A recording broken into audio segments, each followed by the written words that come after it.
que désormais, nous pouvons partir par tout le monde, expliquer aux gens, non, que ça c'est le trône de Dieu. Et d'où sont les 24 vieillards. Amen. Nous sommes un peuple béni. Amen. Jacob assis sur le trône. Mais remarquez une chose. Dans l'écriture que nous venons de lire, Jean, on lui dit, ne pleure pas. Les lions ont vaincu. Il est digne d'ouvrir les livres. Les lions ont vaincu. Donc nous avons un lion qui est vainqueur. Je vais regarder, essayer de regarder ces lions-là. Il se tourne. Il cherche les lions. Il ne trouve pas. Mais qu'est-ce qu'il voit? Un agneau. Qui sort d'où? Du milieu du trône. Du milieu des 4 êtres vivants. Et du milieu des 24 vieillards. Amen. Il n'a pas filé. Nous comprenons que c'était une costume. Vous voyez? Donc une costume de Jésus. Maintenant il prend une autre costume. L'agneau. Qui sort du milieu du trône, du milieu des 4 êtres vivants et du milieu des 24 vieillards. Il arrive. Il va où? Il va prendre les livres. Amen. Il avance. La Bible ne dit pas qu'il vit les lions et l'agneau et puis on lui apporta les livres. Non. Il a marché pour aller prendre les livres. Amen. La marche de Dieu. La marche de l'autel. Rappelez-vous, nous avions dit que Dieu marche et que c'était dans ses habitudes. Quand il était dans le jardin d'Éden, étant l'arbre de vie, il a voulu marcher. C'est pourquoi nous voyons les chérubins entourés. Amen.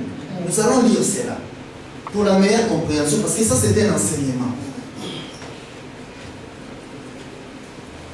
Genèse.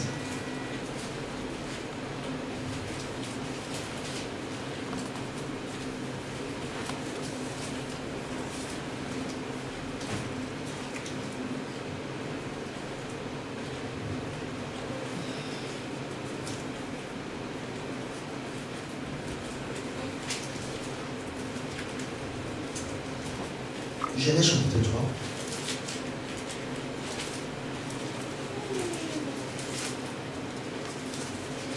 Verset 24.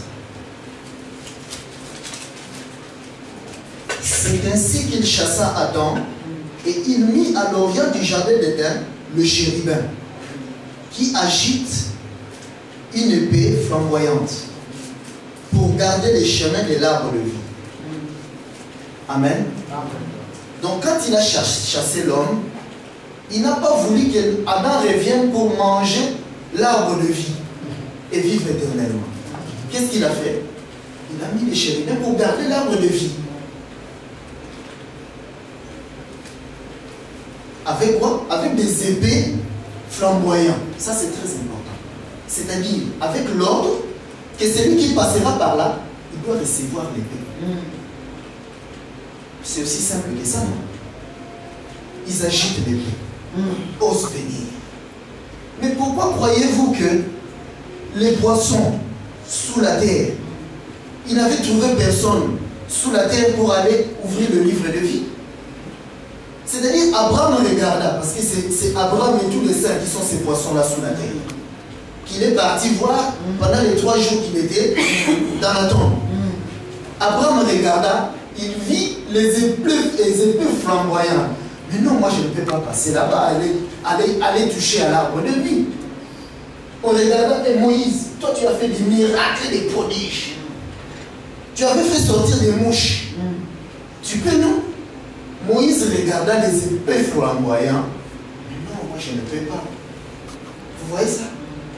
Ils avaient peur de l'épée. C'est pas que des candidats manquaient, non, parce qu'il y avait un peuple en dessous. Il y avait un peuple au ciel, il y avait un peuple sur la terre. Ils avaient peur de l'épée flamboyante tenue par des chérubins. Amen. C'est-à-dire que la personne qui devait aller toucher à l'arbre de vie, c'est-à-dire ouvrir le chemin, devait s'attendre à recevoir l'épée. Amen. Et surtout, il faut qu'il accepte parce qu'on voyait. Donc il sait que non, en passant par là, je serai frappé. Amen. Amen. Jésus savait, avant d'aller passer par ce chemin. Pourquoi la Bible dit que, comme immolé, mais c'est là où il avait été immolé. Quand les épées l'ont touché, l'épée, c'est pourquoi il était immolé. L'épée à double tranchant. Amen. C'est-à-dire qu'il fallait accepter de passer par là. Nous avions promis,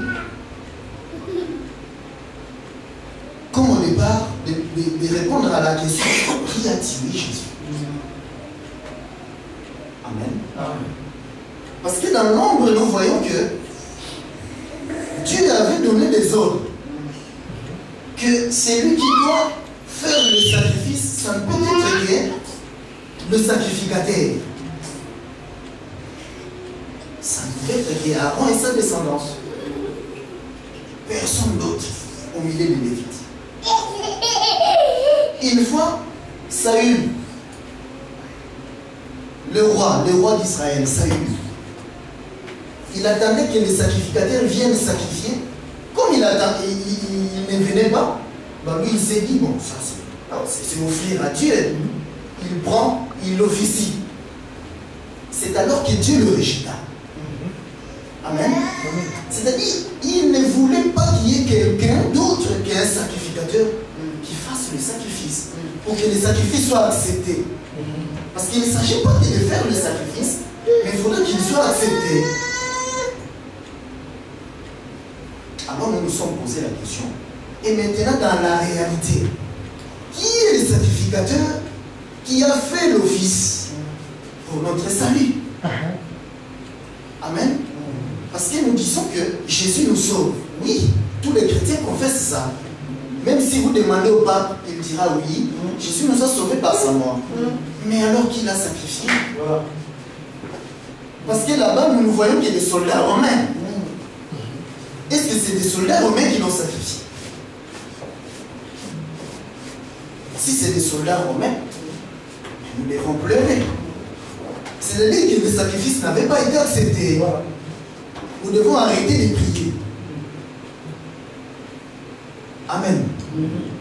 Alors c'est important que nous le sachions. Rappelez-vous, nous parlons de la divinité de Jésus-Christ. C'est-à-dire Jésus, sous toutes ses formes, surtout les rôles qu'il a joués pour notre salut. Comment il nous sauve? Parce que nous disons qu'il nous a sauvés par sa mort. Et comment il nous sauve? Déjà, nous avons vu que un jour, le prophète l'avait vu. On voyait un homme, lui, il voit un animal.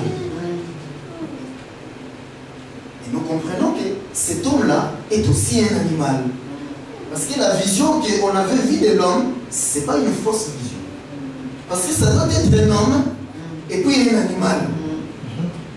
Amen. C'est ce que nous voyons dans l'ombre. Un jour, Dieu vient. Abraham, tu as un fils unique. Donne-moi ton fils. Je vais le manger. Amen. N'oubliez pas que c'est un carnivore, comme nous avions dit l'autre jour. Il adore manger la viande. Mais pas n'importe quelle viande. Il mange les premiers-nés. Amen. Il mange les premiers-nés. Il vient. Tu as un premier-né. Sans défaut. Oui, docteur. Donne-le-moi. Je vais les manger. Abraham prit son fils, le premier-né. Il prit le bois. Il lui mit dessus. Parce que c'est le fils qui doit porter le bois. Amen. Ce n'est pas le père. Non, lui. Il lui mit le bois. Voilà. Arrivé au lieu, le père l'attrapa. Il les lia. C'est un homme. C'est qui le lit? Le père. Il est mis là. Il prit son couteau. Il voulut trancher la gorge. Parce qu'il faut trancher la gorge. Pour que le sang coule. Que Dieu te bénisse. Dieu l'arrêta. Non, il n'est pas encore l'air. Le moment n'est pas encore là. Prends ce qu'il y a derrière toi. Qu'est-ce qu'il vit? Un taureau. Il vit un taureau. C'est-à-dire, ils marchent toujours ensemble. L'homme et l'animal. Vous voyez ça? Il prit l'animal, comme l'air n'était pas encore là, de tuer l'homme. N'est-ce pas, frère? Mais qui est officier? N'est-ce pas que c'est le père? C'est le père qui offre son fils. C'est pas merveilleux ça? C'est Dieu qui a tiré Jésus. Amen. Tu es. Donc porter plainte. Nous pouvons le dire, non? C'est Dieu qui a tué son fils unique. Pour le manger. Pour le manger surtout. Parce que d'abord la viande. C'est le même animal, c'est l'opération qu'il avait fait dans les jardins. Tu te rappelles parce qu'il a pris le fils unique. Il a tué. Il a mangé. Il a appelé l'homme, viens, enlève les feuilles que tu as mis. Prends la peau. Il lui a mis la peau. Les premiers-nés. Nous avons déjà des témoins. Parce que dans notre évangile, ce n'est pas nous qui venons expliquer. Non, nous appelons les frères. Amen. Pour expliquer. Amen. Donc le premier frère, il vient déjà de là pour nous dire que non, c'est Dieu qui avait pris les premiers-nés, il a mangé, il a gardé la peau, et puis il a donné à l'homme. Un simple lot à l'homme. Il vient encore, il revient. Nous appelons encore un autre frère. Nous voyons qu'Abraham, c'est lui qui a pris son. Il a même caché à sa femme. Même l'enfant ne savait pas. Il dit, papa, je vois le bois. Hein? Et les feux. Je vois le feu.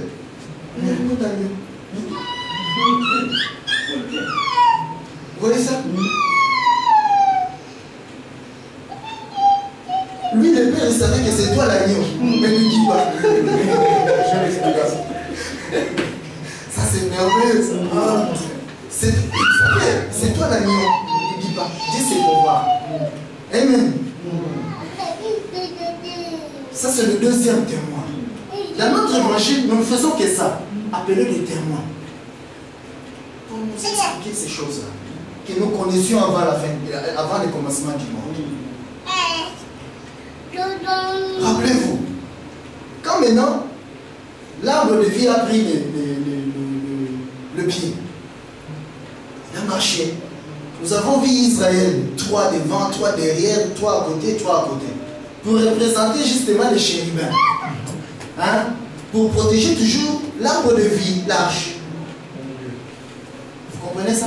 C'est-à-dire l'arbre de vie a toujours été protégé.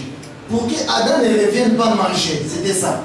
Avant qu'on mange, il faut que le bête t'atteigne. Il faut qu'il y ait un sacrifice pour ouvrir le chemin.